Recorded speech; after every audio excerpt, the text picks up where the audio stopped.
কয়েকদিন ধরে এত গরম দিয়েছে যে কোনোভাবেই থাকা যাচ্ছে না, ঘরে বাইরে কোনো জায়গায় টেকা যাচ্ছে না। আর সবচেয়ে বেশি সমস্যা যেটা হয়েছে সেটা হচ্ছে কোনো কিছু খেয়ে ভালো লাগছে না।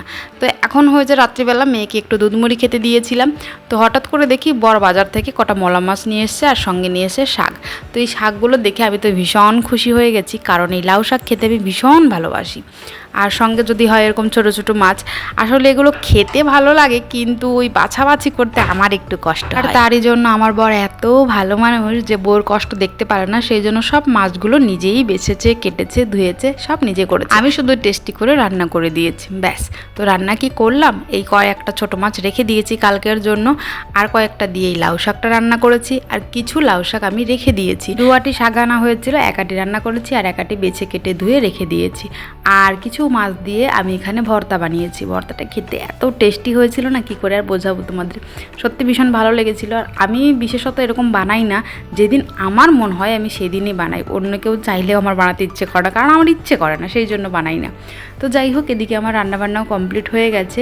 এই দেখো, দেখেই লোভ লাগছে না? পৃথিবীতে যত শাক আছে সব কিছুর মধ্যে এই লাউ শাক আর একটা শাক আছে যেটা আমি খেতে ভালোবাসি। তোমাদের কেমন লাগে অবশ্যই কমেন্ট করে জানিও। তবে রান্না করতে করতে আবার গলাটা শুকিয়ে গেছে, দাঁড়াও আগে গলাটা ভিজিয়ে নিই, তারপরে একটু শান্তি করে কথা বলতে পারবো।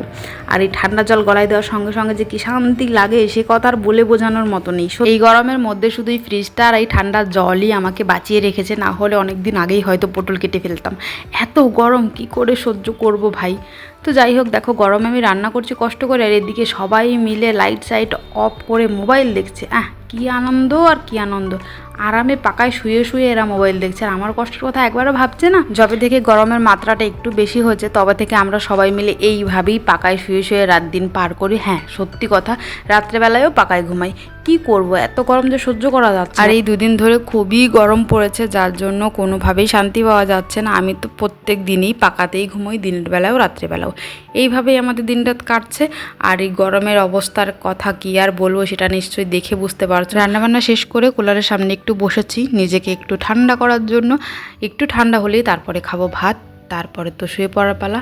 তো চলো আজকের মতো ভিডিওটা এই পর্যন্তই। সবাই ভালো থেকো, সুস্থ থেকো, তোমাদের সঙ্গে কথা আরও অনেক হবে। গরমে আবার মাথায় ভূতও চাপে আমার, ওই জন্য রাত্রিবেলায় বসে বসে এই ফ্রকটা আমার মেয়ের জন্য বানিয়েছি।